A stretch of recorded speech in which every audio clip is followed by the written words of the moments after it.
there's that. What's up, Nice. everybody? I'm Dustin from Track Days, and I'm doing the Talkin Motorbike show with a legend right here, John Hopkins, the Hopper himself. Holy shit, dude! Like, thanks for coming on, man. Yeah, nice to be here. And yeah, thanks for having me on.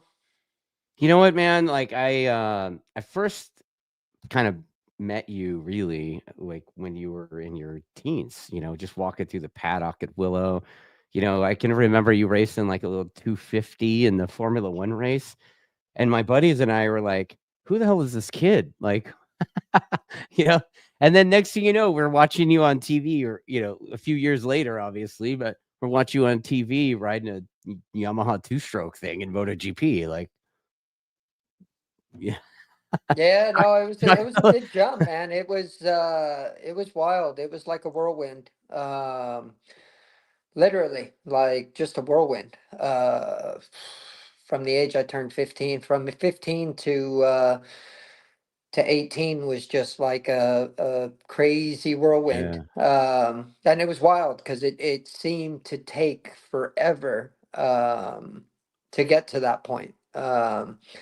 It was good, like it was awesome, right, but like from the age of like 12 to 15, it just seemed to take forever, just because yeah. I wasn't allowed to race. Oh, So okay. unfortunately, it was sadly the Haydens. I think it was Nikki Oh, had got in trouble. I guess they were lying about their age, oh, and okay. um, As and racer so dads do. yeah, yeah. I mean, everyone's kind of guilty of it. I was in motocross and so Right. forth, acting like I was older than I was, but yeah, they ended up getting in trouble, and so Weira had bumped up their age insurance policy, so they ended up bumping up their age, and so literally from the age of 12, 13, 14, I rode a 125cc bike at Streets of Willow, thanks to Al Lyons, who played a massive part in my Yeah. life, which we'll talk about in a minute. But Yeah. yeah, he got me out there on a 125, an RS 125, and I would. They had this track day out at Willow Springs on it was the Thursday, so it was like the second or third Thursday of every single month, and it was Oh. or no, it was the Friday. Sorry, it was called Oh, Fast so you Track went to Fast Friday. Track Riders. Yeah, Yeah, dude. That's so how it I was got my start too, man. Fast Track Fridays. So Yeah. yeah, the only time I could ever get on track was on the 125 or bigger. I was 12 years old, 13, so I wasn't allowed to ride anything bigger, but they were the only ones in the country that would let me get on track on a 125cc. Right. So we'd go out there once a month to Fast Track Fridays, and I'd ride all day. Um, and yeah, it was cool because there would be quite a few people Yeah. that would show up, or quite quick, and yeah, it was a good way to gauge, and I loved it. I had only just at that age committed to really wanting to go road racing, because prior to that I was strictly motocross. Like it was just Yeah. all motocross. That was all I wanted to Well, be. It bro, was you're living in East County. yeah. Of course you wanted to be So a motocross guy. yeah, exactly. So, Right? Southern California Yeah. and East County, San Diego at that point, yeah, of course, it was only, motocross in my vision. All I wanted to be was a supercross rider. And my Yeah. dad came from road, though. So I did have some experience, and we would watch races before he passed away when I was 12.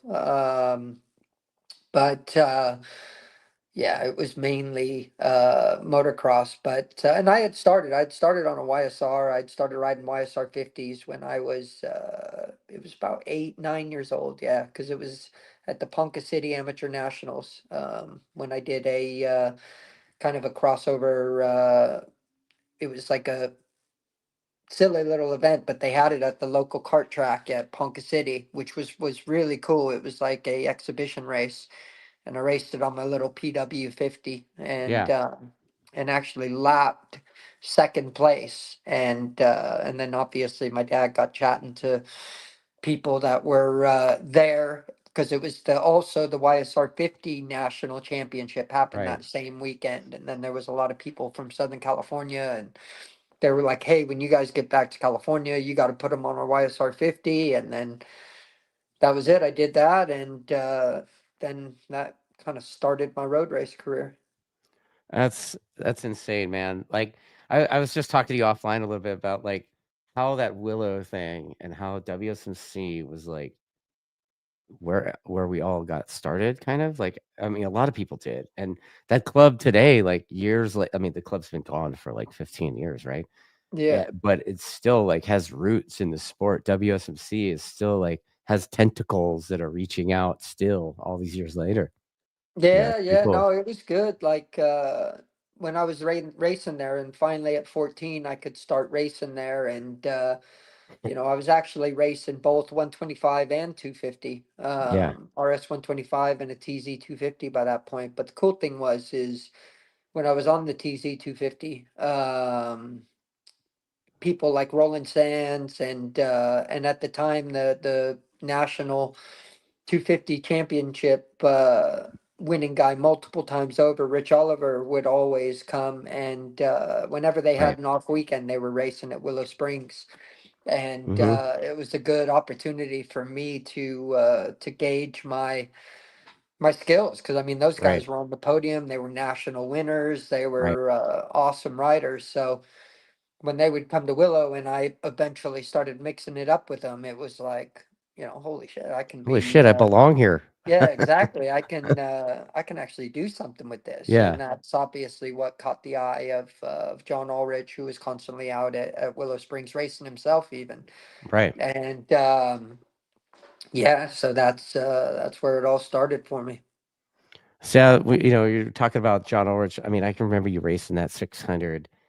And I think you were racing Formula Extreme maybe as well at the same time. But Yeah. on the 600, you and Kurtis Roberts.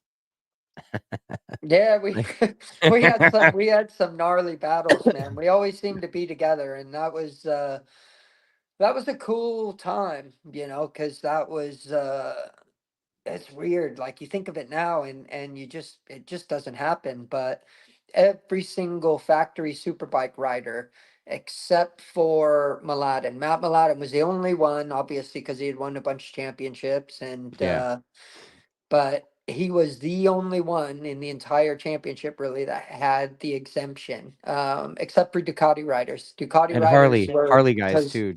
They didn't have yeah, the Harley because guys they didn't didn't have to have race 600. anything. But every single signed contracted Yeah. factory superbike rider had to also race 600 super sport. Yeah. So the level was so high. Like it was cool, because I mean these guys are going around, they're racing the superbike and riding the superbike all weekend long.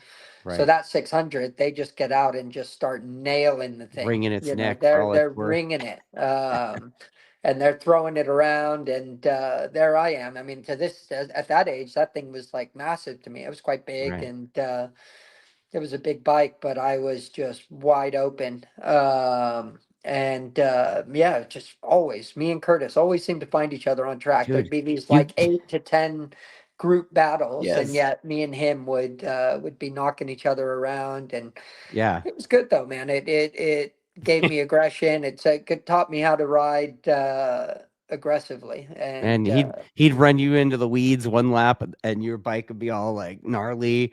And then you'd run him into the weeds in the exact same spot the next lap. yeah, yeah, we had loads of good rides and races like that. But no, it was a good Yeah. time. Yeah, it was a good time. It was yeah, it was just the 2 years in Yeah. the American Superbike Championship at the time, AMA Superbike at that time. I mean, I didn't even touch a superbike though. Yeah. I was first year was 750 Super Sport and Formula Right. Extreme. I won the 750 Super Sport Championship. I That's had right. some decent results in the Formula Extreme that year.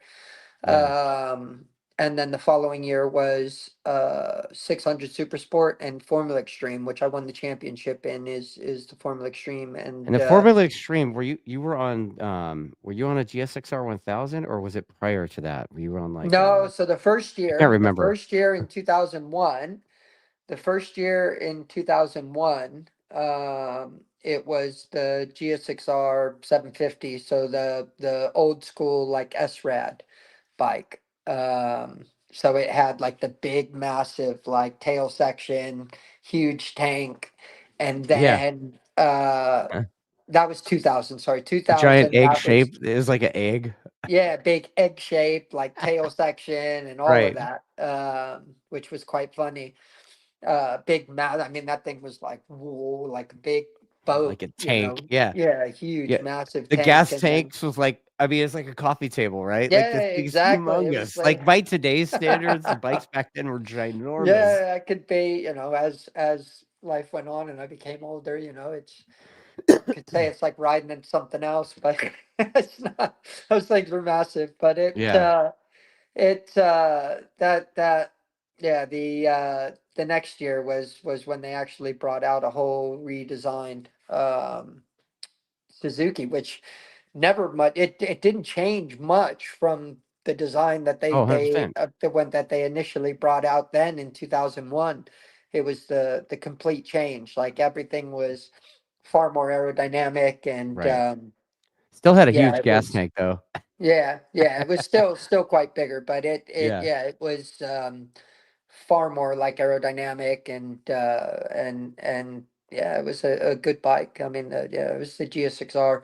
I believe it was the GS6R 1000 that year, and then Yeah. it was funny because yeah, it was thing wasn't that far off of what super bikes were running in that class in Formula Extreme. It was only just small kind of electronics and things that Right. changed between Formula Extreme and what was Superbike.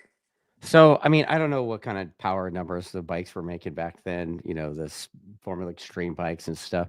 And I'm pretty sure the electronics weren't super advanced, right? No, Like no, 20, hardly. like your electronics are like right hand mostly, right? Yeah, Yeah. yeah, no, So, guaranteed. Yeah, so how it do was. you like walk me through the what you felt like when that's your experience. You raced at Willow. You did you did nationals for a couple years on basically production bikes, and then next thing you know, you're overseas, like throwing a leg over a two-stroke GP bike, dude. Like Yeah, a no, it was a 500 two-stroke, dude. Like, yeah, it was a big jump. No, that was a huge highlight in my career, man, being able to get a season. Obviously, 12, 13. Once I made that switch to road racing, my focus started to change a lot more on yeah, watching MotoGP and 500cc World Championship. So right. and it was cool, that's what my heroes were riding at the time. So obviously everything was switching to four stroke, and I just wanted everyone had always spoke about how insane the 500cc two strokes were, and how Right. legendary of bikes they were and Yeah. everything. So to have that opportunity to be able to race one for a season and successfully race it as well Yeah. was huge. I mean, massive highlight in my career. But I mean, yeah, the jump was unheard of. I mean, it's Right. you just yeah, there's no way you would I mean, think see about that something like nowadays, that right? today. Like, yeah, I mean, it just basically super sport, Right. yeah, just complete secondary class like super sport Yeah. racing, and then making the jump directly up to the pinnacle of the sport, Yeah. into and on what most people classified as like the most vicious, wild, like Yeah. insane bike there ever was, with those things. But yeah, I mean, it bit me like it bit me a punch Huh. getting used to that power band. There You were a learned how lot of gnarly times. the 500 it really was Yeah, the high firsthand. sides were intense. I mean, when that power band kicked in, and that thing would high side you to the moon, it it would put you a step back or two. But Yeah.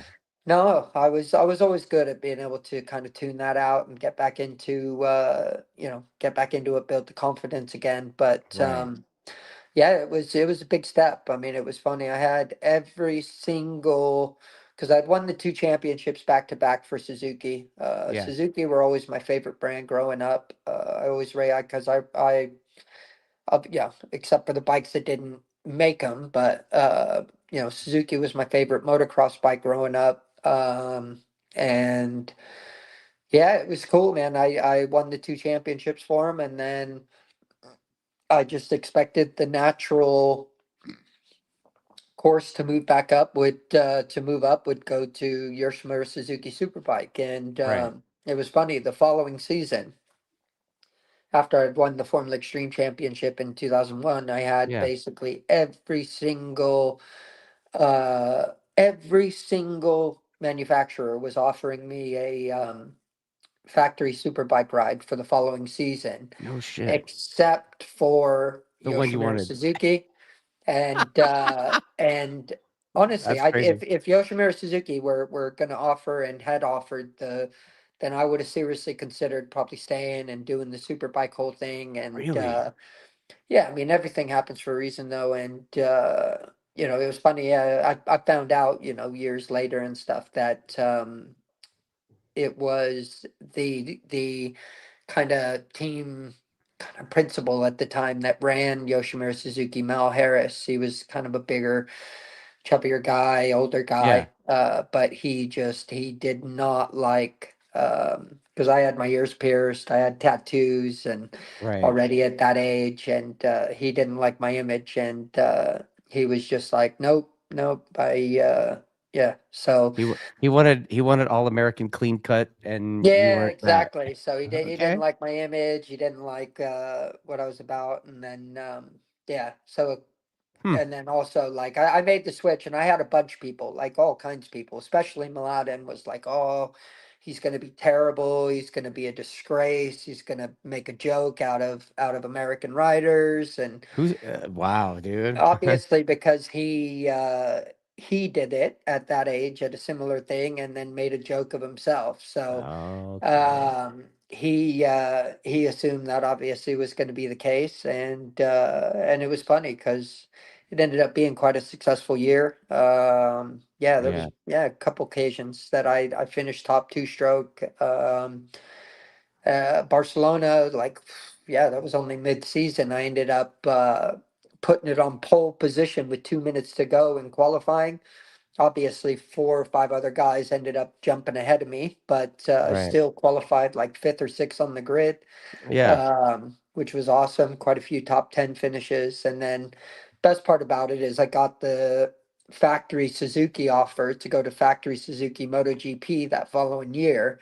And it was funny because the opening test, which was in Malaysia, was a Suzuki test. And at that test, all the Suzuki were there, all the Suzuki factory team. So at Right. that test in Malaysia was Yoshimura Suzuki, and it was cool. So there I was at factory Suzuki MotoGP, Yeah. and the Suzuki Superbike team was there, and it was funny because there was a turn three at Malaysia. It's like wide open. You're like going through the gearbox from like first, second, third, fourth, fifth, and you're just Yeah. on the edge of the tire spinning it up.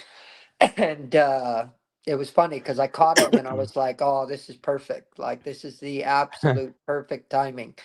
And I ended up catching up to Mladen, and I rode around the outside of him around turn three, and as I was going around, and yeah, those things had like absolutely zero electronics at the time, but I rode around the outside of them, like just spinning the thing, just complete lock, and just put the middle finger up, and like, Yeah.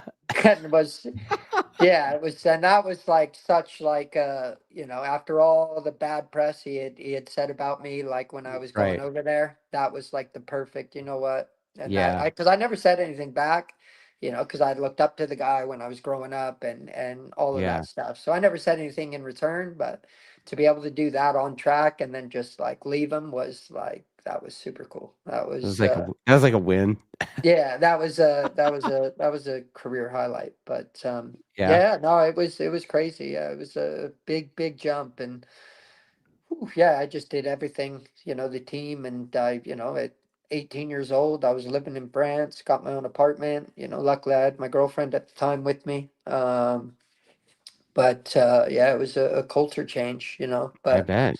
So you gotta go over there, you gotta learn a completely new motorcycle, you gotta learn all the new tracks, you gotta be on the road away from home basically the first time for yeah, the yeah, most part. exactly. I mean, you're Like, an 18-year-old, yeah. which is you're supposed to be Dude, how living did the you not end up in jail, bro? yeah, yeah.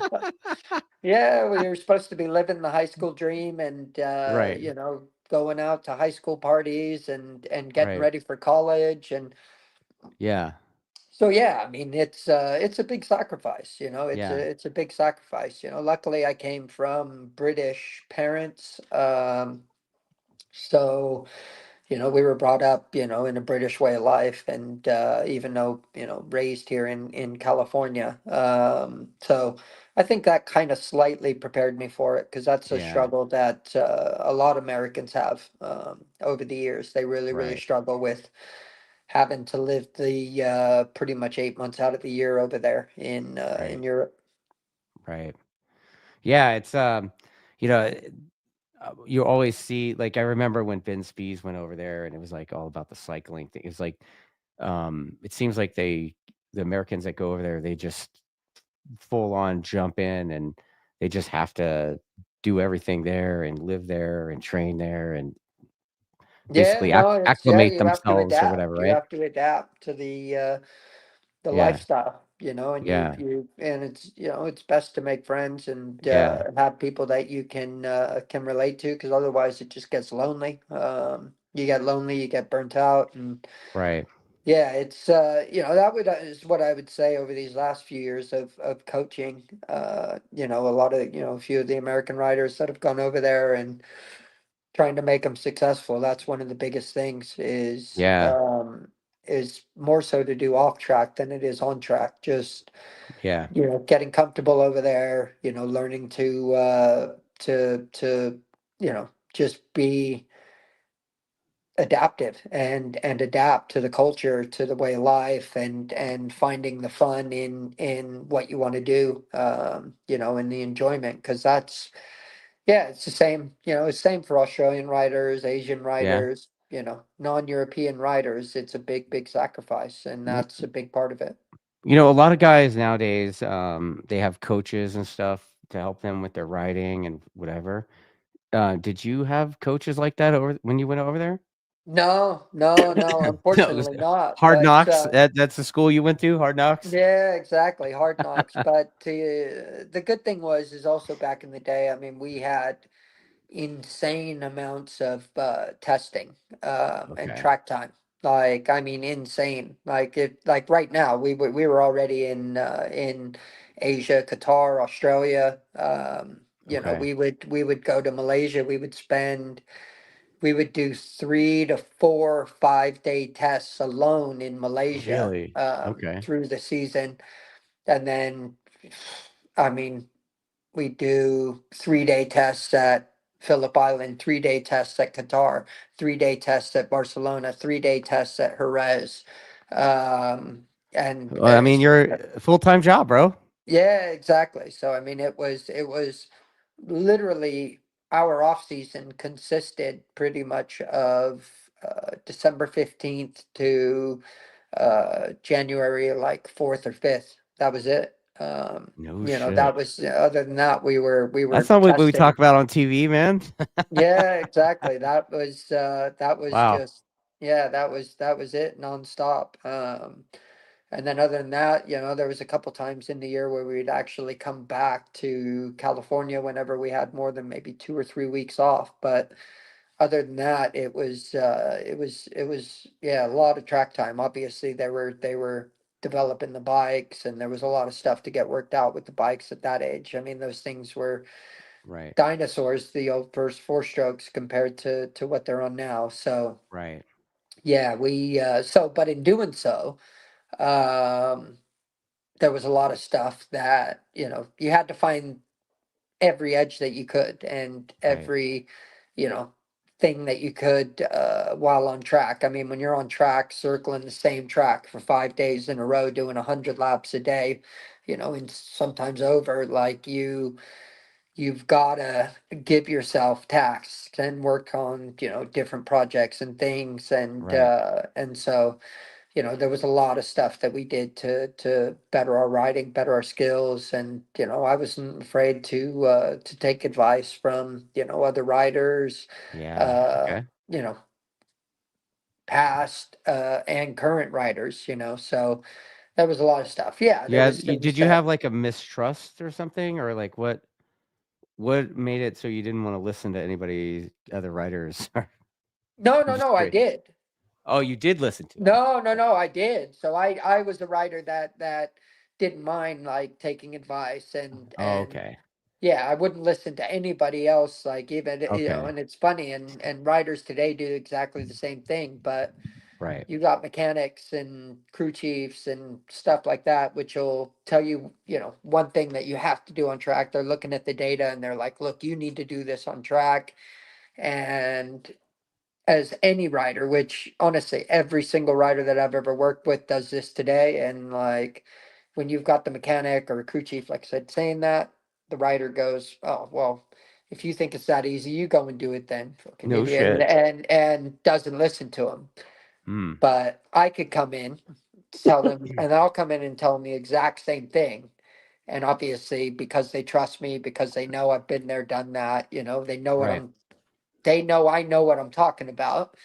They'll Right. listen to that exact same advice, and I'm guilty of it. I did it all kinds of Okay. times in my career where, a crew chief would come and say something, and then, I'd have Randy Mamola or Kenny Roberts and quite a few others that come and say, "Hey man, I saw you out on track, and you need to do this." And I'd be like, "Oh wow, yeah, I'll do that," because I'd take their advice, but Even though it's the same shit the crew guy yeah, said. exactly. And it was exactly the same as what my crew chief or someone else was saying. But Yeah. you got to have that respect for someone. And motorcycle racers are stubborn. Like they're extremely stubborn. I mean, what we do is, there's only a finite amount of people that do it in the world. So, Yeah. it's There's a it's lot there's hard a to lot more trust NFL anybody. quarterbacks than there are you guys, Yeah, exactly, exactly. right? Yeah. And that's the thing. I mean, everyone also can be a every pro racer deals with it, but like everyone is an armchair racer, and you'll get, I'm sure I guarantee, I know it's happened. I was present for some, and he told me, but even Valentino Rossi would get, just random fans come up to him and be like, "Hey, I see you in like turn three, and you need to start picking up the bike a lot more." And he's like, Your "Oh, body okay, yeah, positions are off. yeah, exactly." It's normal, but So you yeah, yeah, you you raced MotoGP for several years. You did the Suzuki thing. yeah. You did the Cowie thing, and then until it went away, kind of thing, right? Like, Yeah, well, yeah, it was all, yeah, it was a bad situation. Suzuki, obviously everything I'm saying is in my book, yeah, that I put in the autobiography, but right, yeah, it was tough. I'd taken the right, Suzuki from being what was pretty much one of the most uncompetitive bikes on the grid, yeah, and was fortunate enough to make it one of the most competitive, and well, was one of the most sought after chassis. Like right, everyone said, was one of the most competitive chassis in the championship. But the thing was just so low on power. Like there was just yeah, nothing they could do. And had a really strong year.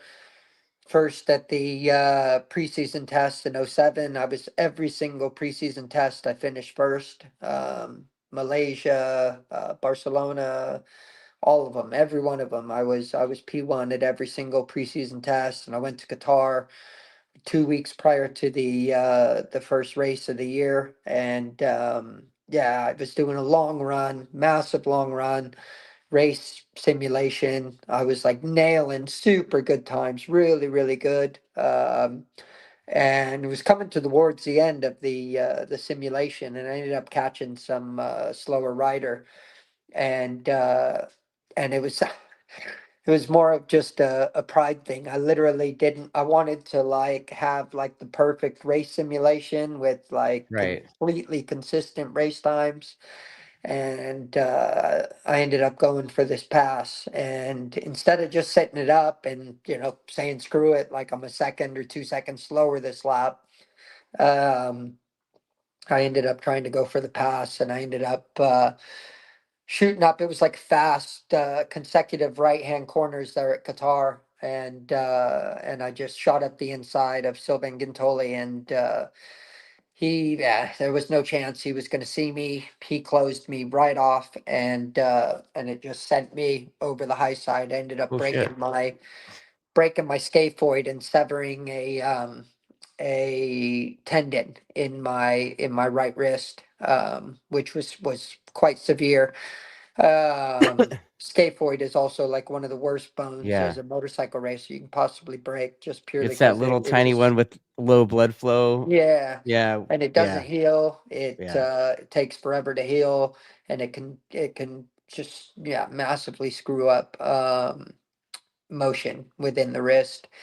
Yeah. And so I flew back to California immediately because there was only 2 weeks till the first start of the race. So Right. I flew back to California, saw the surgeon, and he was like, "Look, I don't know. Like you got two options. You basically sit out, 6 months, four,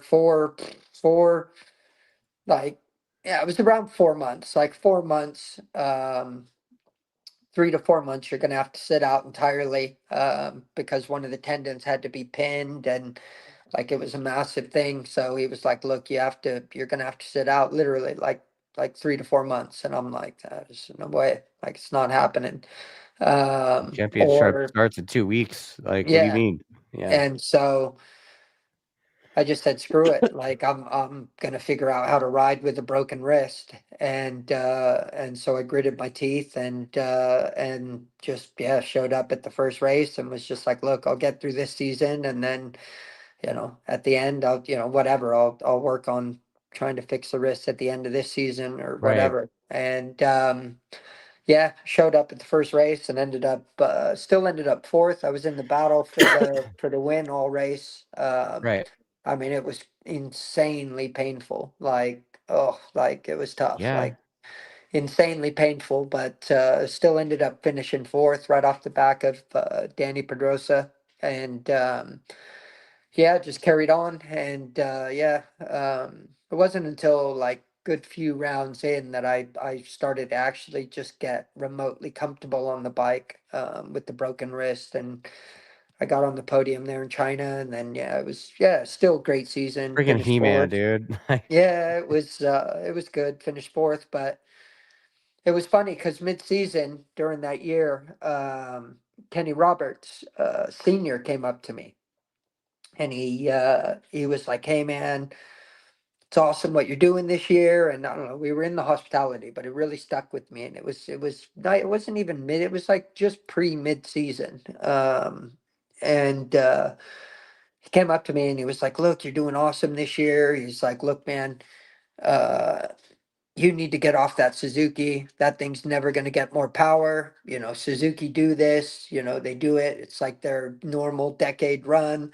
They become competitive for like 1 or 2 years, Dude. every once in a decade, and then they just level out and they drop back." And he was like, "Look, that thing's never going to get faster. You need to get on another bike."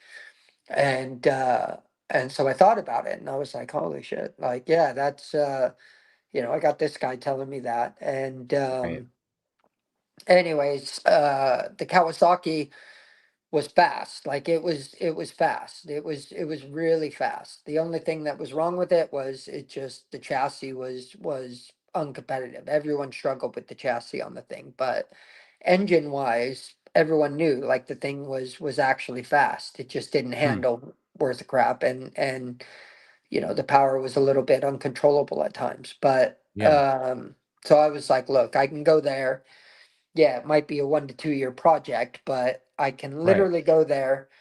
Uh, I know exactly what I've done to make this Suzuki what it is now, chassis wise, and between myself and Vermeil and what we've done, to create the chassis, I know everything. I've got all the data. If I can bring Right. my mechanic with me, you know, and we do It's a some hard wrap. work, we Yeah. get all the testing, I can turn that chassis into what, we've done with Suzuki, turn it around, and I have the possibility of being able to win the championship on a bike Yeah. that's never won the championship in this championship ever, like Right. in first time in history kind of thing. So I had pretty much all other like options. I had a lot of other options at the end of '07, but I believed in myself. I believed that was, what I could get done. I believed I could bring that thing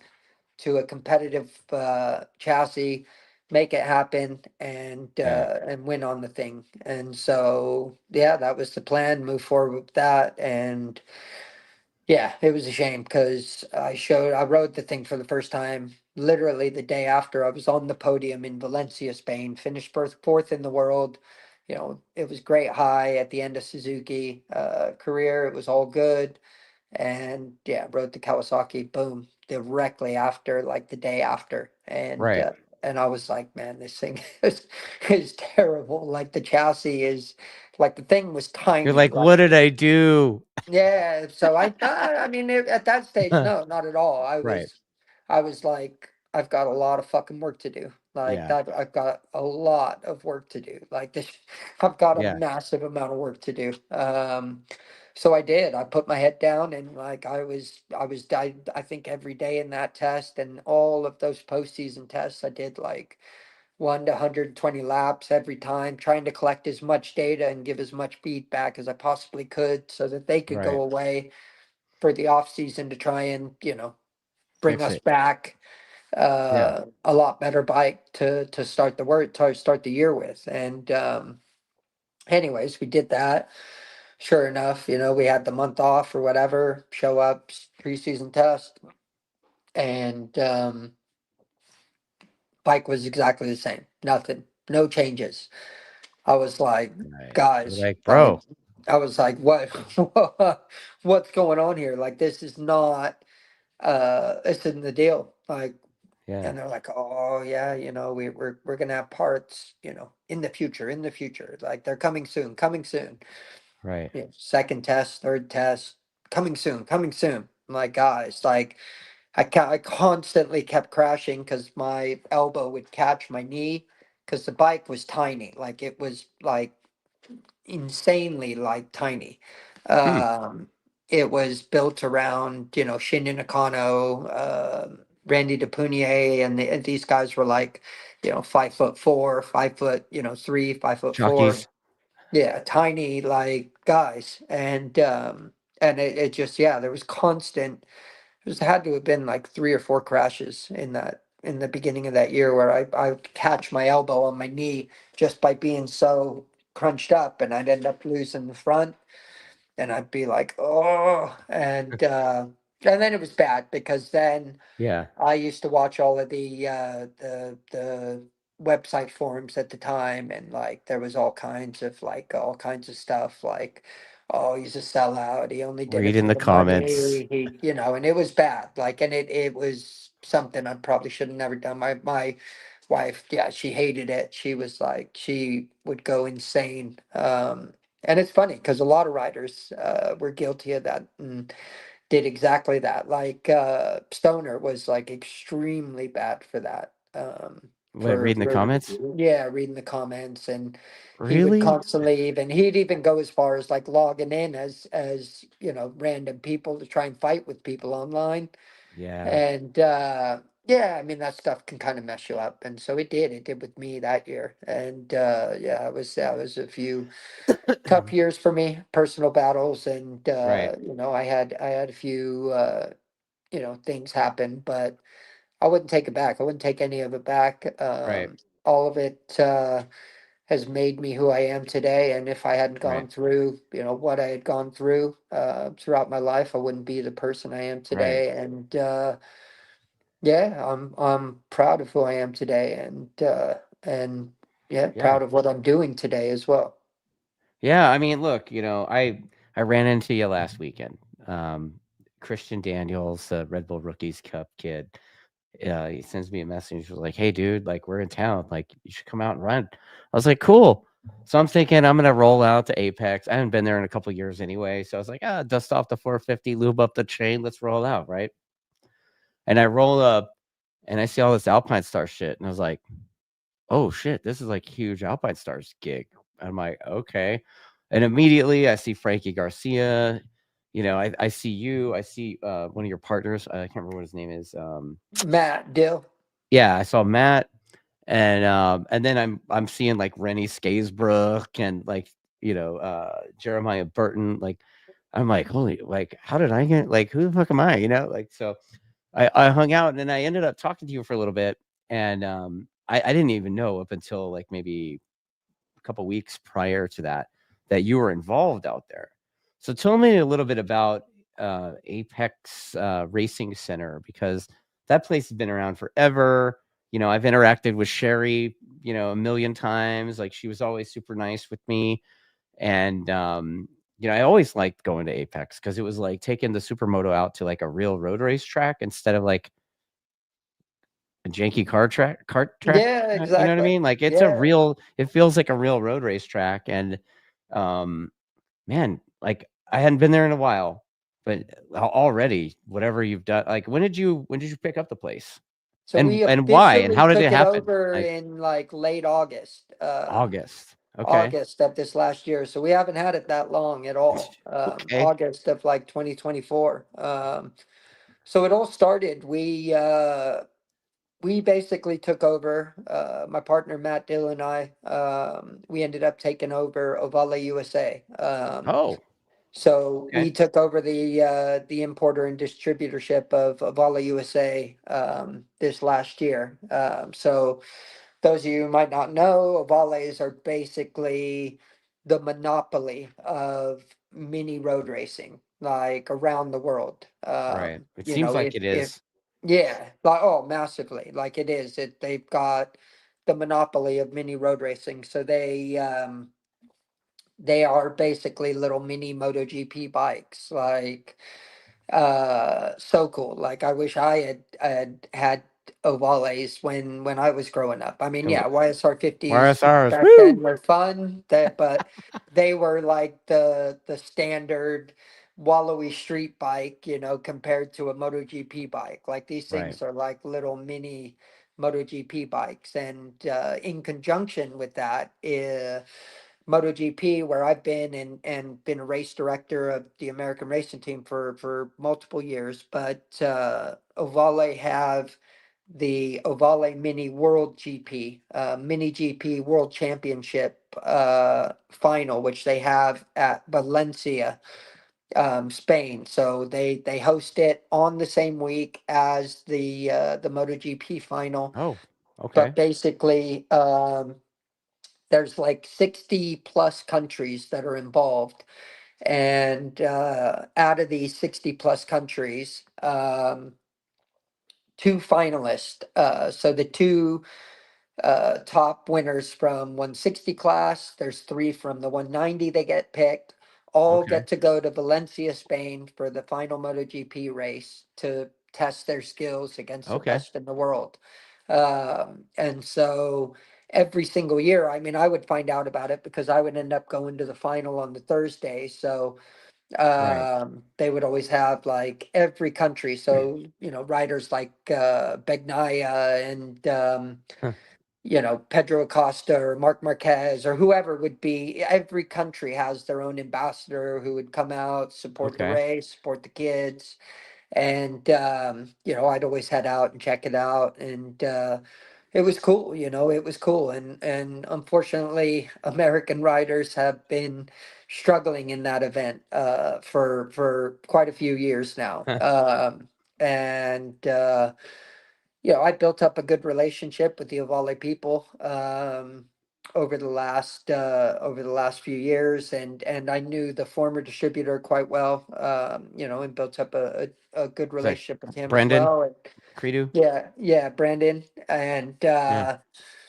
yeah, it just it Brandon, yeah, there ended up he ended up, pulling out, and it just they ended up deciding to separate ways of Ollie and Brandon. And I was kind of at the end of my road with the project that I was doing. Right. Just difference of opinion with a few of the team, and I wanted to build something and get back to the sport in the Yeah. best way possible. Because without help in my young career, there's no way I would have ever Yeah. dreamed of being a professional motorcycle racer, let alone, making it to the pinnacle in the world Like of the Al racing. Lions Yeah, effect, yeah, right? exactly. Like talk a little bit about the importance of Al Lions and what is it, CMRRA, right? Yeah, CMRRA. I mean, we had a mini championship here in Southern California, which was just amazing. I mean, we literally would have, I don't know, sometimes 1 to 2 races a month, but we would have, you know, there would be at least one to, well over 100 riders between, A what hundred they would have. riders. Yeah, I mean, it was a Shit. packed grid. Like, I mean, and multiple classes. Obviously, we had Yeah. the stock 50 beginner, Yeah. the stock 50 intermediate, the stock 50 expert, and in each class, I mean, in the novice class alone, we would have 10 to 15 riders on the grid. Yeah. Intermediate would have the same. Then you would have 10 plus riders in the expert class. It was Yeah. every grid was full. In conjunction with the YSR 50 championship that Al hosted, he would bring on, they had like Vespa racing, like scooter racing, No which was shit. like massive back then. I mean, you had like 30 to 40 of those guys between all their different classes. So I mean, yeah, you would go to a kart track and like have this event. And the funny thing is it was all adults, like all Yeah. adults. Like Yeah. there wasn't any kids. Like the only kids in the championship within a comparable age bracket to me was Chris Ulrich at the time, who was like, he was still like 4 or 5 years older than I was. Right. But he was the only one in a relative kind of similar age. I mean, these were just adults loving it, like having fun and riding What the little fuck YSR happened? 50. Where did that what like I mean, I know Yeah, when just Al it was so weird, like and I'll admit it, dude. Like I was a road race guy, and I remember there was a few guys that I knew that would go and do the CMRRA, and I'm like, "What the heck are you guys riding around on toys for?" Like, what do like, I always, like, shit on it kinda, and I'll yeah, admit that, like but now I see what's happening with the Ovale stuff, and I see the need for it because, I mean, truthfully, like, I saw it happen live, like, when Al wasn't there anymore, when Al was he passed, it seemed like that whole sector of the sport just disappeared. yeah, Like, it no, it was did. so It did. strange. And Yeah, like it there's just been a few individuals that have tried to bring it back, and there was like the SC Mini GP thing, the what you a little bit of the it was like a section of US GPRU a little bit. And there's been a whole bunch of different mini clubs that have kind of come and gone, and they unlike the thing that Al had that was kind of sustainable and it just worked. Every one of these clubs comes and goes and has like inner turmoil drama or whatever, and at the expense of the racing. yeah, exactly. No, exactly. And nobody wanted to work together. And Yeah, you've got competing. So, you've got a couple now that are here within Southern California, like two-wheel track days, and a couple others that are yeah, doing like little events, and they'll put them yeah, together. And I mean, they're yeah, they're they're run like decently and well, and yeah, but yeah, I mean, it just there's nothing like that, like yeah, CMRRA was. And I mean, it yeah. was like, and there was nothing competing, like, Right. and that was the thing, because everyone knew that was they weren't going to beat sub CMRRA, so Right. nobody tried. So there were no competing, conflicting, championships within. and Yeah. and Al would travel. I mean, we would consistently be going to Phoenix. We would go all over. They would, travel up and down all around Southern California at all the different kart tracks. Like we used to do a Mago kart track, which is down here in Southern California, in like San Diego County, like in the Indian reservation. We would go to a Mm. Mago, we'd go to Apex, we'd go to Adams. Like I said, we go to Phoenix, we go to Streets of Willow consistently. It was a proper, like, full blown championship. It was cool. So you guys And had you had participants coming in from Arizona to go ride at Streets of yeah, Willow yeah, we had on mini people coming bikes. in. We had people coming in consistently Wow. from Arizona, Nevada, and Northern California. Like Yeah. consistently, that would come down to race. I mean, I remember there was this like gnarly, like there's this guy. He was a mailman. Like he was a mailman and he would travel every single event from. I think he was from Phoenix. So he was from Oh Phoenix, shit. Arizona. Yeah, his name was The John Hopkins. mailman's sending it. Yeah, and he was a mailman. He had like this like super long hair. But he was the expert. Like he was the man to beat. Like he was fast. Like Wow. he was a good rider, and it was funny. Like I don't know. He must have protested me every single weekend. Like Really? there were most weekends where he protest because I was only like I was a 9, 10-year-old kid. So I was 10 years Right. old. I was 9, 10 years old, and Right. I'm literally winning the expert class of the YSR 50. Well, it And must have been because you were cheating, obviously, right? yeah, so I mean, yeah, I'm like a quarter of the size of this guy, but he always Yeah. assumed that my bike was cheating, and like I see it now. Like I jump on a Navale and I'm riding up against like my partner's son or other kids like who are who Yeah. are good riders. Yeah. Like if I'm on a 160 and they're on a 160, there's no chance. Like I'm not keeping up with them. They're gone. Like Yeah.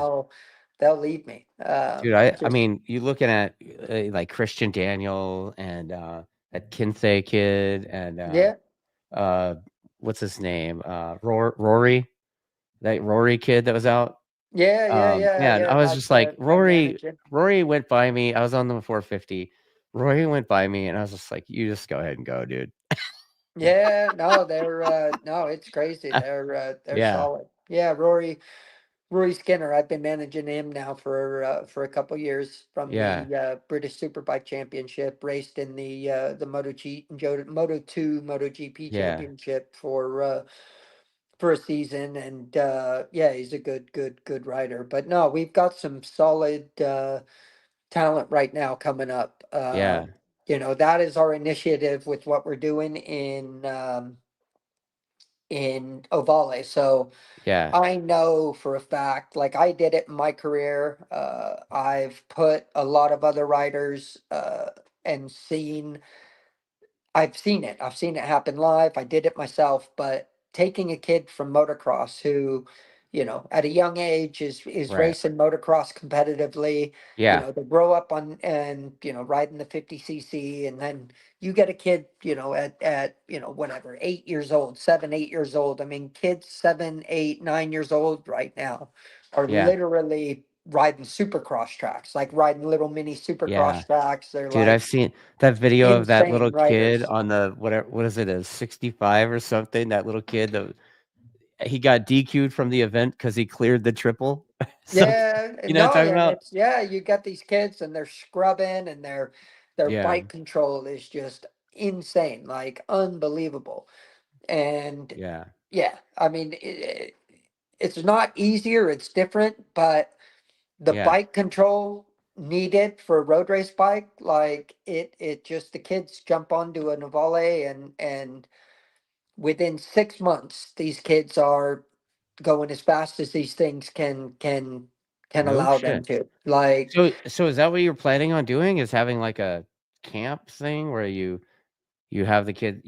Are you going to use the racing center in Paris to like Yeah, be, exactly. be So like we're a gonna minute, be like a talent factory? yeah, exactly. So we're gonna be. I mean, we are Shit. Okay. in the mecca of two wheel uh motorsports. Literally, Southern Right. California has more kids on two wheels than probably anywhere else in the entire world. Problem is, they're all racing motocross. Thinking that they're gonna be, you know, 10 to 15 in the entire world that actually can make a living doing it Right. full time, and you've got hundreds of thousands of kids growing up with that same Yeah. mindset, but only a finite will ever and through injury, through you know burnt out or multiple things, there's Right. only a small, whereas we're trying to show them that road racing has, multiple paths, and there are multiple ways to make a living at it. You have American Superbike, you have British Superbike, you have Australian Superbike, you have World Superbike, you have, the Pinnacle Right. MotoGP, multiple avenues. And yeah, just trying to create the awareness. But Right. what we're doing out at the track, yeah, is just that. So we've got some high profile ambassadors on board that it's funny, so we've got Chad Reed from famous Supercross star, Yeah. huge MotoGP fan. Same thing with Robbie Madison, Ryan Villampoto. I You've met got Robbie these last like weekend. I was like, wow, dude, like how what? yeah, and you've got these guys that are literally, have been at, they are the, Villapotos, like, almost the Rossi of Supercross. Right. And Chad Reed is, like the McDowan and, legendary Right. guys from motocross. These guys are wanting to put their kids on Avales. They want their kids racing Avales. They want their kids to get to MotoGP, Right. and wanting them to go that route, and the kids are loving it. They're quick, they're fast, they pick it up, super quick with their experience that they've had and what they've learned to ride in motocross. And so, yeah, I mean, we just a couple weeks ago, we ended up putting on a kid from Northern California. He's, last 2 years, he's ridden for Factory KTM. He was a Loretta Lynn winner, which is, the Okay. ultimate amateur motocross like national. We put him on a Navale a couple weeks ago, and he's all in. He's bought Navale. They're going to race our championship, Oh and the shit. kids, testing and riding nonstop. So, yeah, the plan is to do a massive motocross infiltration. Start, bringing it Yeah. in at a young age, and we've got to raise the level. And right now, we have, so my business partner's son, Matt Dill, his son Jay Still, just this last year at the Mini GP World Final, which was held at Aragon, Spain, just because of the Valencia disaster that happened. They Right. ended up running the whole thing at Aragon, Spain. But in the final practice session, he was second in the world in the 160 class, which is like insane. Like that's gnarly. The only it wasn't even a Spanish kid. It was a Japanese kid, I believe, who was first, and then Mm, the weather changed. It got extremely cold. It started raining like crazy, and unfortunately, Jace didn't have much rain experience, so he right. struggled a little bit more in the races. But um, yeah, Dude, we've got a kid. I got a question coming in. Stephen Ludwig, he's a good friend of mine, and he was involved in a lot of mini stuff back in Yeah, the day. And actually, his grandson did the rookies tryout while his grandson's best friend made the rookies cup. I think for 2015 or 16, yeah. and he's asking if you have like a plan in place to put a national standard for the classes like in Europe. National standard. What do you mean? Like Like, for the classes, I guess, the race classes or whatever. I'm not really sure. I mean, it sounds like you are the national standard for Ovale, right? yeah, no, we are. So we are the FIM. We are the FIM championship. So we are the international, federation. So we are affiliated with Road to MotoGP. We are the official Road to Oh, MotoGP championship. yeah. Um, so all five of those will be held at Apex this year. Okay. So the You know, championship guys are gonna go to Valencia from that? yeah. No So the shit. top two from our class. So the FIM championship is held at Apex. All five races this year. It was a traveling championship for all the years previous, and I mean, unfortunately, it had gotten so bad that we had a turnout. Apparently, last year there were literally three bikes on the grid for Yeah, a official Road to MotoGP championship. that's And unfortunately, it was just crazy. I mean, you can't expect you know for a kid traveling from California, all the races were basically on the East Coast, and they were right. in sometimes they were doing one to two a month, and to expect families. I mean, you're on the road driving for like 5 to 6 days, and that's Yeah, flat out, from yeah. California. That's one way. And to Wow. expect parents to take months off of work through the summer is just it's not realistic. Yeah. So the numbers were dwindling, it was getting worse and worse. So we decided, look, we've got to change this up. We've got to make this more efficient, more accessible. And that's when we obviously took over Apex. We've started renovating it, building it up. And we just said, look, we've got to make a championship that, people can, come in wherever they're from. They can fly in, they can come from wherever, and so now we're offering rental bikes for the championship. So we have Okay. rental packages so kids can fly in from New York, Florida. So we already have many reservations set already. So we've got kids flying in from Texas, kids flying in from Florida, Oh man. all the way up in the Northeast. So they rent the bike. We have two, kind of separate packages for that championship. They can actually just rent the bike for the season. They ride it. They show up for the first race. They rent it, and then that bike's going to be basically locked away for them for the season. No one else will ride it. They'll rent it for the season. They get one set of tires per weekend. 1 liter of fuel of oil. We do general maintenance, all that. Or we Right. have the better option, which is basically you rent to own. So you rent it, the whole thing, the whole package, tires, oil, all of it is literally only just barely over 1,000 over the asking price for the bike anyways. We store it at the track. They come, they show up, they race it, for the whole five races. And then at the end of the season, we ship it to them wherever they are in the country.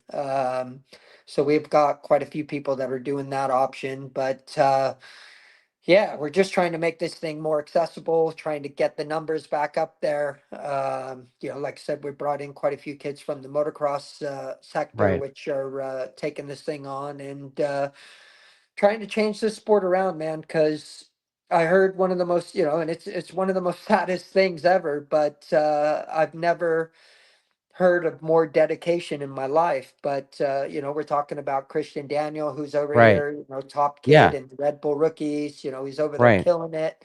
Yeah. Over in Europe, made some big sacrifices, and I mean big. As we know, uh, and talked about earlier, it takes a big sacrifice, but Right. to do it at such a young age. So I was with Christian. I hadn't known him that much, but we were at, I believe it was Austria. So it was the Red Bull round. We were at the Red Bull ring, and they invited him in to the garage for Right. us to actually speak. And they were filming. They were doing a segment with Red Bull. Right. And him personally. So they said, "Hey, can he sit in through the garage while Joe Roberts is out on track on the Moto 2?" So I said, "Yeah, cool, let's do it."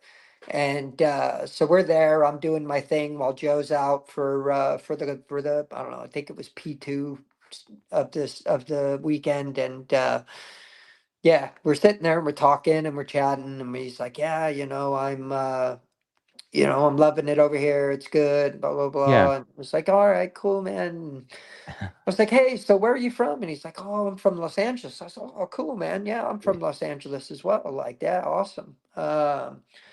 And and obviously there's lots of little towns and suburbs throughout all of Los Angeles. Like, I was born in Whittier, California, Whittier, which is just outside Los Angeles. And I was like, "Hey, like, obviously, what city are you from in Los Angeles?" And he just looked kind of, and he kind of looked at his dad, and who was kind of in the background, and then kind of looked at me, and went silent for a little bit. And he was just like, um, "I don't remember." And I was like, Yeah. "Whoa." I was like, "Whoa, man." And that's Yeah. wild. And because he had left at such a young age, Yeah. he literally didn't remember like what town he was actually born in Los Angeles. And I was like, "Whoa." And then I actually, and then I got to, and then just from that weekend alone, I spent, like, for the rest of the season, I spent a lot of time with him Yeah. over the course of the next, like, few months.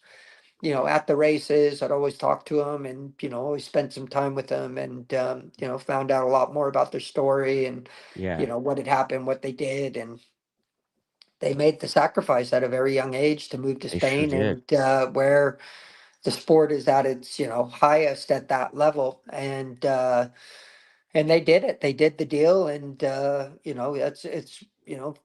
that's why he's where he's at today. But we 100%. my goal is to change that entirely. I want to make it so kids do not have to go to Spain at Right. such a young age. I mean, if we can get it to where kids don't have to go to Spain until at least like the age of like 16, would Right. be ideal. Yeah. And that is what I intend to do within my next 10 years with this gig and this role and what I'm doing now and what I'm building. And I believe we're off to an awesome start. Yeah. Yeah, I am hoping to change that so that, we and with the Volley bringing out some awesome new bikes. I mean, they have just brought out like a insanely cool bike, which I think is going to kind of change the game from what kids move up to from, the 190cc of Volley 2, GP2. There is the new GP7 they have, which is kind of a new 17-inch. It's basically uh, everything uh, a Moto 3 bike is, with just detuned horsepower. Hmm. It is an awesome, and like, it's extremely cost effective Hmm. in comparison. You've got a Moto 3 bike, which uh, at base model is going to cost you around 30 grand. Like, it's going to cost you around 30. Right. If you want the thing good, it's going to cost you between 30 to 40,000 No just for shit. the bike alone. This GP 7 that is coming out is $12,000. Dude, Something done. it's like going back in time to the old Yeah. RS 125 days from Yeah, Alpha Nova exactly. Honda, Yeah, exactly. So, right? no, it's awesome, and kids are going to be, and it's also going to be a great training bike for pros and anyone wanting to better their skills, on smaller tracks. And it'd be tough on a tight kart track, but and I'm also aware, I can't say too much about it publicly, but there's also another bike in this year's time frame that is going to be released from Avale, which I believe is going to, like, entirely change the game for kids and pro riders. Really? Okay. Yeah, they've got a new bike which I've seen. I've physically seen it in Italy myself. Like, I believe is going to change the game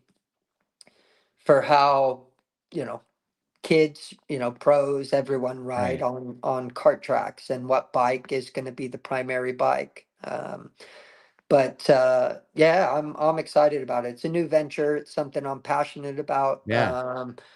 being able to give back to the sport between both of it, between Apex and I mean, we've got some like killer plans with Apex. Yeah, I So mean, look, your Apex thing, I told you, I was like, dude, I hadn't been here in a couple years, and there used to be the old dilapidated trailer, and then the bathroom that was teeter-tottering on yeah, a cinder block. You're just like, you like know about to exactly what, fall over. right? Yeah, Yeah, you'd step in the thing and thing would and wobble, and you'd be like, "Is this yeah. thing gonna go?"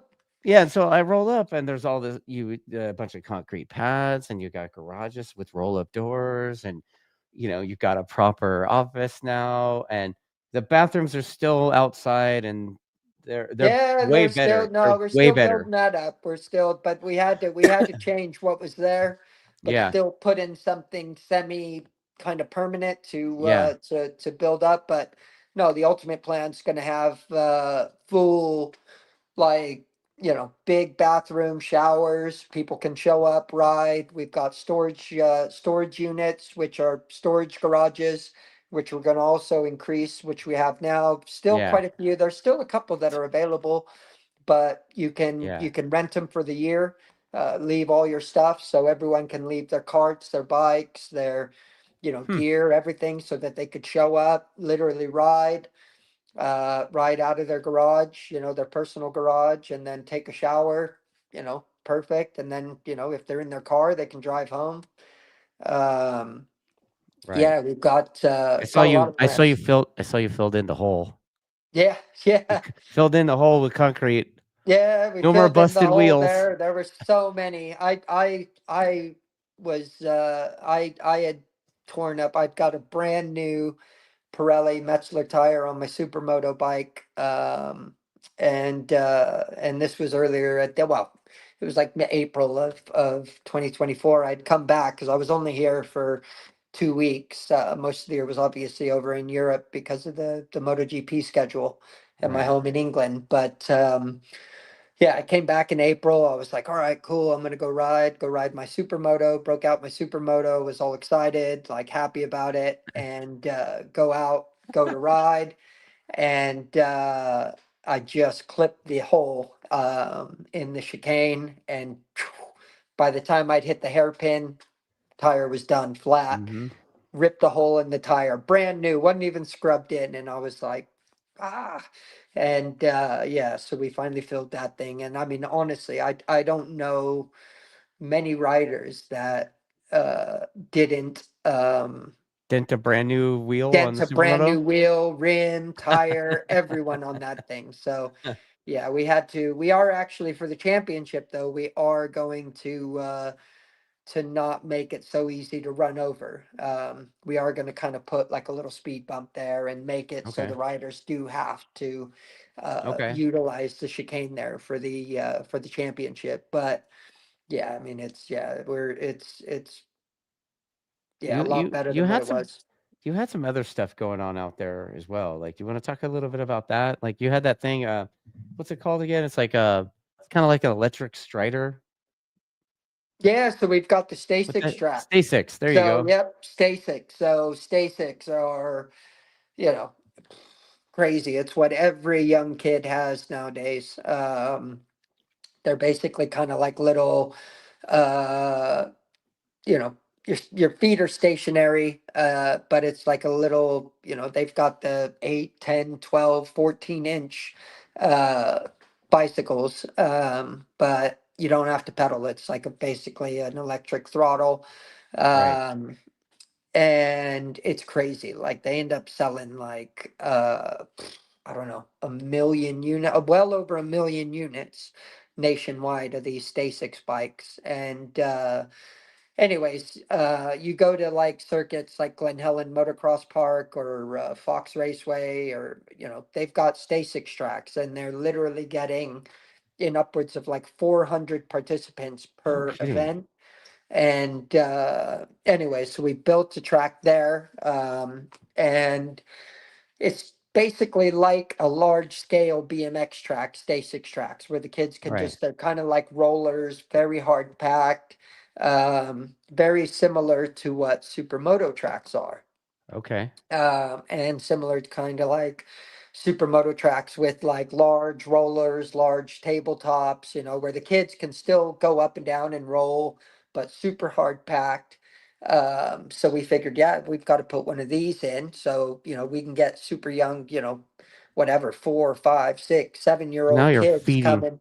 you're feeding from all angles, Yeah. basically. So we can Okay. get them at a super young age, get them, Yeah. super adapted to two wheels on the Stay Six bikes at, like I said, 3, 4, 5, 6, 7 years old, get them on the Stay Six bikes and, then feed them straight into the 110 of volley, or we're going to actually have like a fleet of little Polini pocket bikes, Oh, which we're also okay. going to bring over from Europe, in case the kids are under the age of 8, 9 years old, so we can just feed them straight onto the bike from there. And then the other cool thing about that is we're actually going to feed the track. We're going to do like a little. We're going to keep the same configuration of Apex as we've done. It's everyone knows Iconic. it. It's been a Yeah. legendary place. We wanted to keep that, so we are going to make like a little extension. And in that extension, we're going to lead on to the Supermoto Stay6 track. Oh, So it's okay. going to be very Okay. similar to kind of a supermoto track you get over in Spain, Europe, like World Championship supermoto style track. It's going to have the nice large tabletops, hard packed, big berms. Um, and yeah, on top of that, we're also putting in a TT track, so like a full blown left right TT track, which will be perfect for dirt track machineries. Primarily, it'll be best on like the TTR, like 125s, 230s, Okay. um, something like that. But people, I mean, yeah, would be even big enough to go on a 450 type dirt track bike. And Hmm. then obviously on the left side, of because this is all on the right side of the large parking lot that we have.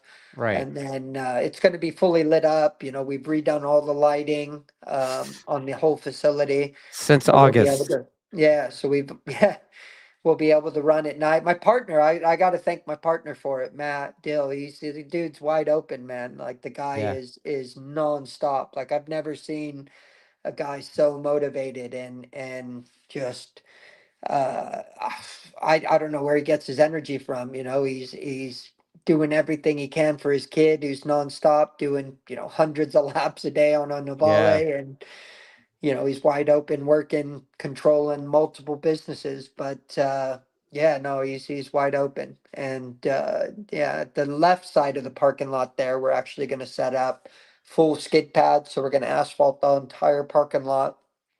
Finally won't be a dirt parking lot with dust flying up everywhere. So we're going to asphalt, and then that will actually end up being just like our training skid pad. So we're going to be Oh, doing okay. like coaching drills, loads of uh we can even do like a little track extension, which we could barrier off. We could potentially even have just its own barriered off track for like demo rides. Kids coming to ride Ovales for the first time, they can have like a little demo track. And then, funny enough, the actual parking for the facility is going to be kind of off the side around the back of where the bushes are now, Okay. down the smaller A little like dirt road. straightaway. Mm-hmm.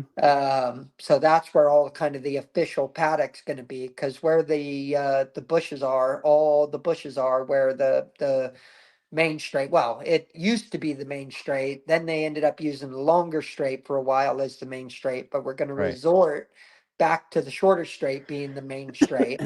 We're going Okay. to line up. We're going to have that garages all the way down and create kind of a little pit lane in there. Okay. And then that behind that is where the primary paddock's going to be, and the track entrance and so forth. So yeah, I mean we've got Dude. good plans, and yeah, we're excited about it. I mean, it's something that's so needed in the sport, and you're just making it happen, Yeah, regardless of anything anybody else is saying. You're just doing it, and that sounds amazing, dude. I'm yeah. stoked to Thanks, man. I'm stoked to I'm hear it, pumped man. on it.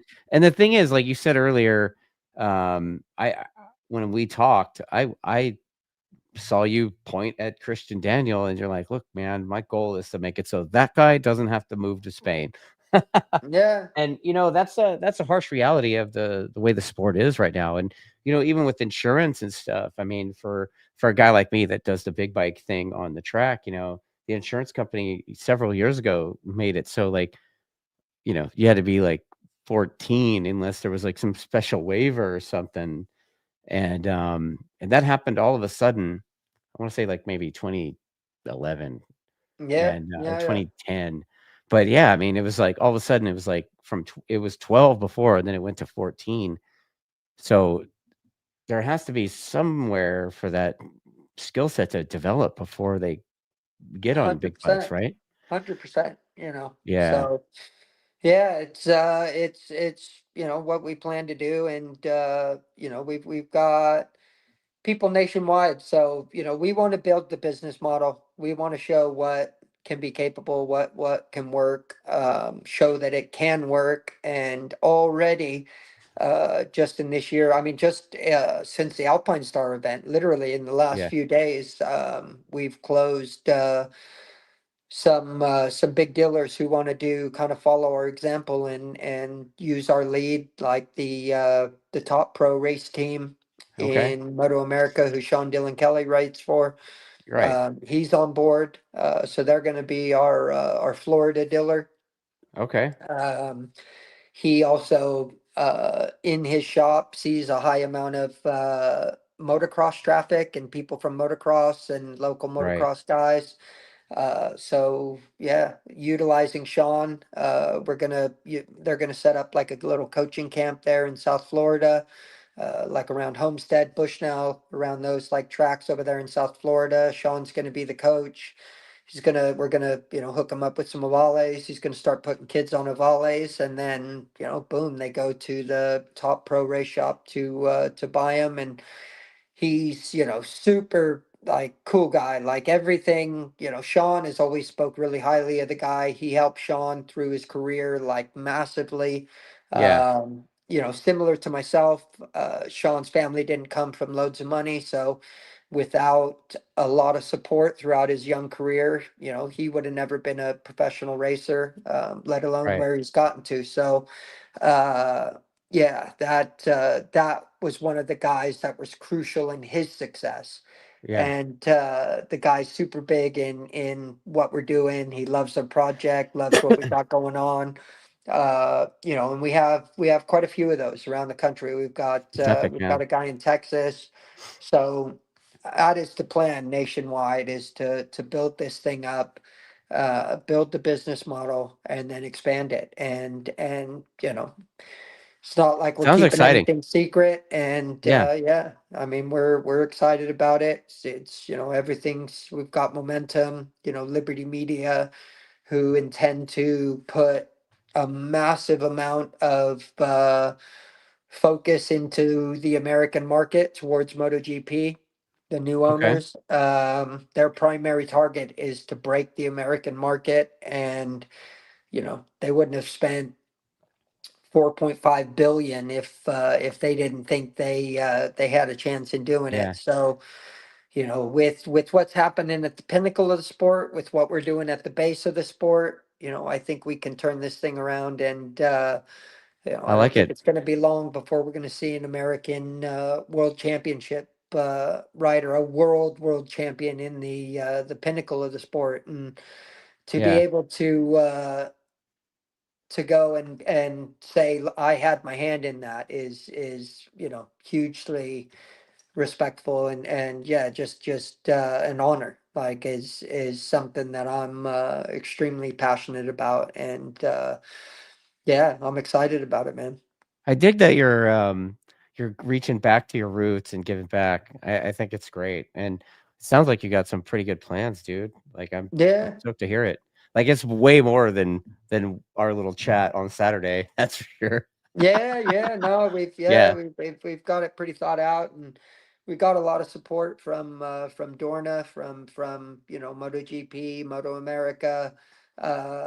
Pirelli tires, Dunlop tires for that matter. We got a lot of people that are, and obviously Alpine Stars. Alpine Stars are full blown. So I've had a lot of Yeah. longtime sponsors that see the vision, they realize the vision, and they're on board as well, which is making it a reality. Hmm. Yeah, I'm extremely grateful for that. Well, I got a whole bunch of comments I want to go through if you're cool with. Yeah, yeah, yeah. Um, Rick's Picks. He wants to know about your experience with American Racing Team, and did you enjoy working with Bobier and SDK? And why aren't you with that team anymore? You Uh, touched on the anymore part yeah, a so minute no, ago. it was good. I did enjoy it. And I loved working with writers. I found out how much I enjoy and found that I had a great skill at coaching. And it was something I really enjoyed. It was a great experience helping to build that team and bringing it to the level of being a championship contending team this year. Yeah. It was a good experience. Unfortunately, just yeah, differences in opinion and multiple other reasons. I just with the management of the team. I just yeah, and the ownership of it. I couldn't. We didn't get along anymore. We had different visions. They were Happens. going one way, and it just yeah, it yeah. It didn't end too well on that side. And I couldn't do it anymore.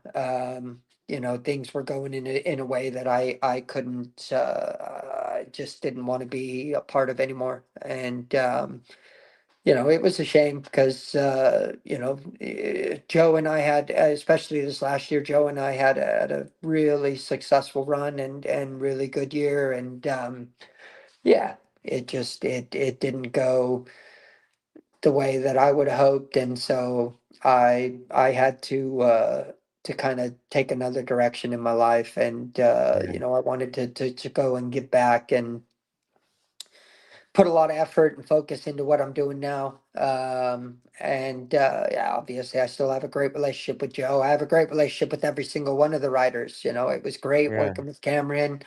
Every single one of the writers I'm in touch with, constantly. When it comes to Hmm. Cam, Sean, um, Joe, obviously. I've been coaching him, for a while now, and then the yeah, Rory Skinner, who rode for the team, he's here at my house now. So yeah, great relationship with all the riders. I Yeah. can't say the same for them and the actual team itself. But yeah, it was a good experience. But I wish them all the best. And I hey, if they're gonna put Americans on the bikes and help build the sport here in America, I'm all for it. But just was just a different approach and a different way of working than I would have liked to have seen it. So I had to separate from that situation. Cool. Makes sense. I mean, makes perfect sense. Um, Joel wants to know. Joel RN wants to know. In the 2009, you raced in Superbike with Ben Spies and Haga, and how was that? Yeah, it was good. I mean, it was a tough year. I mean, it was great in the fact that there were a lot of great guys. It was like cool kind of golden era of World Superbike, and Yeah. unfortunately, yeah, it was that all kind of stems back to that whole Kawasaki era, and it was kind of Yeah. a tough time in my life personally. I was going through some personal issues, but um, yeah, I didn't gel with the Honda, the Fireblade, and sadly, Kawasaki had held me within my contract that year all the way through the year. So I didn't actually get released from my contract until, because we were having a dispute, legal dispute, because they Mm, were, obviously not okay. wanting to pay me the contract money because I wasn't racing the bike for that second year, but I had a 2-year contract. Yeah. And there was no way they weren't gonna not be able to pay it contractually. Mm, But in doing so, they literally held me in my contract up until like June or July. ugh, So all rides were gone, everything was done. When I finally got released in June, the only ride left that was even remotely available was only in World Superbike, and it was with Sticky Honda. But the team itself, and then Johan Stigefeld, who I have like till this day like a great relationship with and still good friends with. Um, the team itself was awesome, like it was great, but yeah, it was a tough year. It was a bad year. I ended up shattering my pelvis. I had a few dude. injuries that year, which were like, yeah, broke my femur, shattered my pelvis, which was like one of the most excruciating injuries of my life in Oh my acid. God. But yeah, it was good and bad. It was good and bad. Wow. I mean, I've been watching you talk, and I talked to you a little bit about it over the weekend, but like your neck looks all stiff, and like you're missing a digit, like, and you're talking Yeah. about your pelvis. And like, do you have? I think there was I can't remember who it was, but somebody commented on one of my posts promoting the show, and he was saying that he wanted to know if at one point there was like an injury where you were like, okay, this is it, and like based on that, do you feel that? Do you ever think of like what could have been if that didn't happen? That one injury, or that made you pump the brakes? No, no. I mean, there was the wrist one. I mean, I wouldn't take that back because Yeah. I wouldn't have had that year, an amazing year, and Right. being fourth in the world. Um, no, I mean, I came back from all of them. And to be fair, I wouldn't take any of it back. But yeah, 42 surgeries now. Like I've had 42 operations in Like my Evil life. Knievel level, Uh, man. Yeah. No, higher, higher. I've actually have broken more bones than Evil Knievel now. They're, knock on wood, literally the only bone that I haven't broke in my body was my humerus. So knock on wood, we'll see. But yeah, There's still time. yeah, exactly. So no, it ended up, but to answer the question, there was my, and it was the last couple injuries that I had when I was racing in the British Superbike Championship. I had quite a few injuries, like broken Yeah. collarbones and my shoulder. I still need to have a shoulder reconstruction. I had a hip replacement Yeah, dude. 2 years ago. Exactly 2 years ago now, literally now. Yeah. And yeah, the shoulder reconstruction is another big one that I got to have. But yeah, it's just been nice not to go a winter year without a surgery. So I'm kind of not in a big rush to get it done. But yeah, it was my final injury that I had in British Superbike. I crashed. I was going for pole position in qualifying. It was in the final. They have a whole different structure to qualifying than what they kind Yeah. of have here. It's kind of more like Q3, Q2, Q1, and you kind of dwindle down. And I was first, and funny enough, it wasn't even the position that I wanted. I ended up doing like I was at Brands Hatch. I did like a 25:003 as my lap time, and nobody had ever broke a minute 25 at Brands Hatch ever on a super bike ever. So I was like, oh man, I want to be the first ever to like do a 124. And I knew I still had, because so in Q2 I ended up doing um I ended up doing a 25:003, and I was like, I know I can do it. Like I know I can do a 24. There's still time left. Went out for Q3, and I had the perfect like toe in front of me. I had Leon Haslam and Shane Byrne, who was multiple British Superbike champion. Um and obviously Leon Haslam, like, world level rider, Yeah. and I had them right in front of me, and they were like, I don't know, like a second or two ahead of me, and it was the perfect like toe. Came in into turn one and like turned the front straightaway at Brands Hatch is like super like bumpy and like rolly and bikes all out of shape all the time. And I was, wide open. I just missed my braking marker just by like a millisecond, but a millisecond there is massive. Yeah. There's not a lot of runoff, like barely any at all. Yeah. And it's kind of an off camber turn over like a hill. And I went in, and like it's funny because I look back at it now and it feels like I had a lifetime to make this decision, whereas literally you have less than a second to make this decision or not. But in my head, it feels like I had like a lifetime, and I was like, oh, should I go for it? Should I let it go? And then I knew, like, I'm like, well, if I let it go, it's done. Like I abort the lap, and you only get one real solid good lap out of those qualifying tires back then. So I was like, look, if I abort it, I'm done. Like, I'm not going to get a 24. It's over. Right. But if I go for it, I still have a chance to get the 24. If I could just pull this off and just get it around this corner, I can still get that 24. And I made the decision. I was like, yep, fuck, I'm gonna go for it. And as soon as I released and let the brakes go, the I felt it, and I was like, oh fuck. Here we go. And the front just went, and the worst part about it is literally, it's on YouTube. Like, I don't I you can't see it fully, but yeah, it's somewhere on YouTube. But it's bad. Like, basically the bike goes, shoots, and it digs into the bottom of the air fence, and it basically like blew the air fence and lifted the air fence, so that when I came in with my body, it just was straight Armco. And Oh. I remember hitting it and just like this, just massive like Oof. flashing light, like.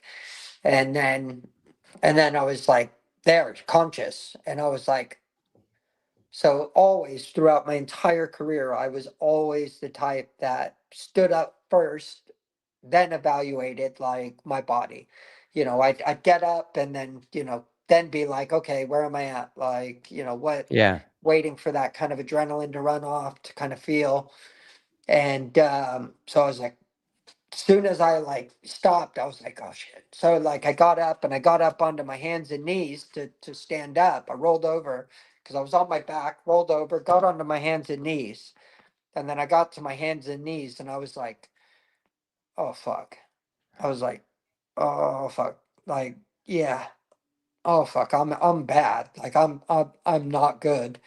And I was stuck. That was it. Like, I was stuck because then the pain just flooded in. And I was Wow. like, oh man, I'm like not good at all. And the corner workers came up, and they were like, and instantly, like while I was standing there, like before the corner workers even got there, I was like, fucking, this is it. I'm done. I'm done. Yeah. I've gotta stop doing this. I mean, because by that point I was already at 38 surgery, like 37 surgeries. Because I Yeah. had multiple after, like corrective surgeries on my knees and stuff. So I was like, Shit. this is it. Like, I'm done. I can't keep doing this for my body. Like, I can't. I'm done. I had two young children, very active, like dad. Yeah. I loved running around with my kids, and I was always the only father in the park, running with them, playing with them, 24/7. And so I was like, yeah, this is done. Like, I can't do this anymore. I can't keep doing this to my body. And my wife, ex-wife now, sadly, but she was the one that was always nursing me back to health. And like, she Yeah. was saying for a while, like, look, you gotta stop. This is like taking too much of a toll on you and us and this. And so I was like, yeah, yeah, and then I'd always go back, and I'd be like, oh, I'm gonna race. And then it was funny. I made that decision right then and there, and then um, basically, yeah, that was a bad one. Like, I ended up yeah, just completely obliterating my knees, just blew them to uh, massive amounts of pieces, both knees, Jesus. shattered both knees, and then like three vertebrae in my back, really bad. Um, and basically, I was in a hospital in London, in literally central London, for just over 6 weeks, and uh, in England, they don't have hospitals like we have in America. Basically, they have NHS, national healthcare, which is amazing. Like, it's free healthcare for everyone in the country, which is amazing. And it there are extremely amount of good positives to it, but you are basically on budget healthcare. So, you don't get your own nice, fancy like little suite and, nice TV or anything. You literally Mm. have a curtain and sharing basically a ward with about 30 other people. And I had to lay in this bed for 6 weeks with no window to the outside world, nothing. Like prison. Uh, yeah, I mean, beyond worse than prison. Like, Oh my God, dude. the only movement I had in this bed was lifting myself on and off a bedpan, because I couldn't get up. I couldn't go. I could my knees, my back, my everything was Oh, busted. So the only movement I had was lifting myself up and down in a bedpan. Yeah, it was bad, but dude. yeah. So, but then the So crazy thing that's was. it. So that's Yeah, like but then hang the ironic thing was I, wow. I got out, came back, started to rehab. The winter was here, and I was flat out, doing as much physical therapy as I could, just to try and get myself back to some, form of, you know, normal life. And as the physical therapy continued and things started to progress, I was like, fucking hell, like I mean, I think I might race again. Like, I think I'm gonna race again. And then it turned out, yeah, I couldn't get, my knees only ended up getting like 60-70% range of motion fully. So Yeah. the decision was made for me, but yeah, I mean, it was for the best. Like, it was for the better. My body had already taken like quite a bit of toll, and yeah, Yeah. so And now you're in your 40s and you're on the other side of the fence. yeah, exactly. But yeah, I still get to ride for fun, and yeah, a little Yeah. sore, and yeah, a little stiff in the mornings or when it's cold, but yeah, I wouldn't take any of it back. The sport's been good to me, and I've managed to make a living, and literally in every sense of the word, been able to do what I love more than anything for a job my entire life. So, I can't complain too much. Well, John, you know what, man? I have like 1,000 more comments, and we've gone on for we could go another hour easy. Yeah, no, for I feel sure. like I've I got to feel like get we some could go. dinner as well. I've got to get some dinner in me. Yeah, I I've figure got the you know what? rider here, Rory. He's supposed to be eating early, going to bed early, and training. So I've got to get him some dinner. I said we'd go Oh, out and get yeah. some dinner Sorry, tonight. Rory. But yeah, I mean, you know what? I'm really appreciative that you took time to talk with me and Yeah, shoot the shit about old times and that kind of stuff. And I'm excited to see what you got going on, man. I hope it works out. It sounds like it's going to, though. I mean, yeah. it's No, I'm excited for it, man. yeah, I'm super excited for it, and there's been a lot of attempts to obviously try and build the sport, and try new things and try this new project, and there's been a yeah, lot of goes at it. yeah. So I genuinely believe we have something that is going to stick, and genuinely kind of change the sport from the base up. So It's exciting, yeah, yeah, that's it's come in multiple levels. You've had all kinds of people try in the past at different stages of that early stage of racing, right?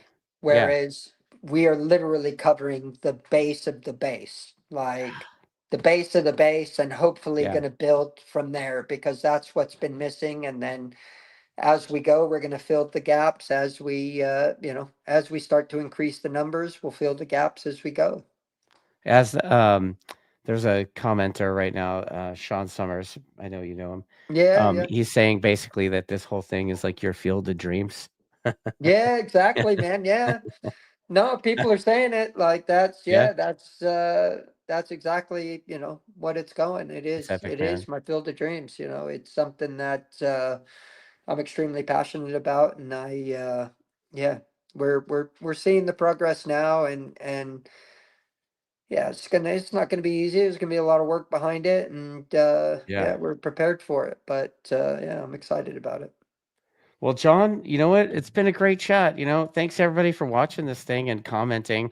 I try to get to a lot of comments, but there's so many, and John's got shit to do. So No, no, no. I appreciate everybody. Hey, I'm out at Apex most weeks, and gonna be yeah. out there a lot more. So Now that I know you're everyone listening to there, this is welcome I to come gotta. out in Apex. You got Yeah, riding, have some fun, check out the new facility. You'll it's funny the amount of people I'm getting constantly that are coming to Apex, and like so shocked at yeah, the renovations and what we're doing out there. So yeah. for those listening, come check it out. I mean, we've only been in control for 5 months, whatever, Right. but 5 to 6 months, but we're increasing, and we're yeah, we're Make me want to putting go out everything there we more. have. Honestly, like, Yep. yeah. Well, you know what? Thanks a lot, man. And please, everybody, mash all the buttons and all that, the YouTube stuff, and we'll catch you guys on the next one. Yeah, thanks for having me on. It's a pleasure. Right on, man.